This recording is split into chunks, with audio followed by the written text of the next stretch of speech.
The movie, The Last Black Man in San Francisco, you're going to be talking about this. It earned top honors at the Sundance Film Festival for its poetic portrayal of a changing city, and poetic is a word here. The story is based on the life of Jimmie Fails, who makes his acting debut, thank you very much, follows his journey to reclaim his childhood home in a neighborhood his family can no longer afford. The movie addresses how many black families were forced from their homes in San Francisco because of redevelopment and a lack of affordable housing. Award-winning actor Danny Glover portrays the blind grandfather of Fails' best friend. And in this clip, Glover's character confronts them about sneaking around as they try to take back Fails' home. I hope I never made you feel like you weren't welcome here. No, I never felt like that. 'Cause I don't care where you been. You don't have to tell me. It's just you two stick together. Jimmie Fails and Danny Glover join us at the table. Congratulations to you both, because we've all seen the movie. I keep using the word haunting to describe it. Jimmie, you have said that this is a love letter to a home. What do you mean by that? Well, you know, a home represents a lot of different things for a lot of different people. My home it represented family, it represented black ownership. My grandfather owned that property, so that's pretty much why the house means so much to me.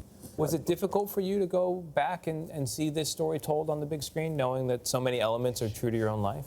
Not necessarily. I mean, everyone that helped us make the movie, it was a big, beautiful collaboration with a lot of beautiful people that we met. They always rallied behind me and helped me get through that if I did. What was it pitched to you, Danny Glover, to get you involved? Mr. Award-winning actor? You called me. I called him. You called him? Really? Yeah. I was so moved by the story because I'm a native of San Franciscan.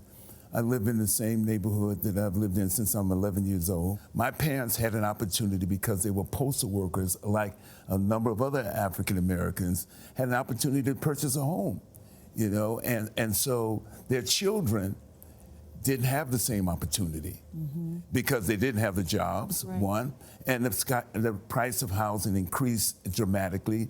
There were programs in place where they would build affordable housing in San Francisco. Those were cut off. And so you find them on the outskirts of the political dynamics of San Francisco. You know, there's another key part of the story is Jimmie Fails' friendship with Montgomery, his best friend. And it's interesting because you don't really see often the dynamic between two black men that is so tender and so loving and so kind, but it's not a romantic relationship.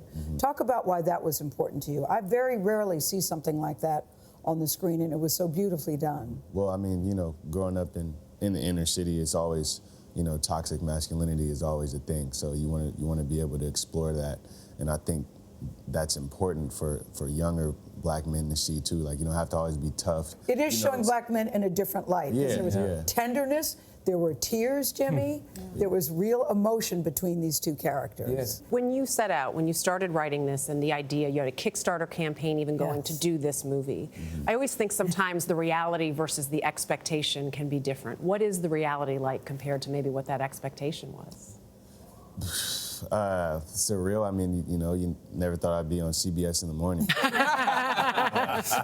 Sitting next to Danny Glover, right? Yes. What a dream come true for you. I think that's more the dream there. Yes.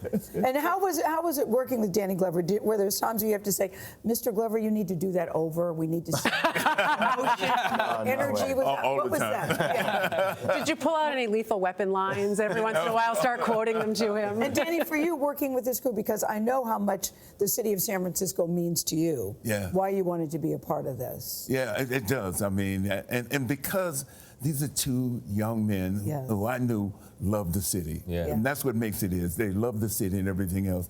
And it's this generation that are going to be the ones who are going to battle and be in the city and fight for the city. So we have to fight for the city. The Last Black Man in San Francisco. Yeah. Bravo, well done. Thank you so much. Well done, Jimmie Fails. Danny Glover, always good to see you. Thank you. Always. All right, thank you.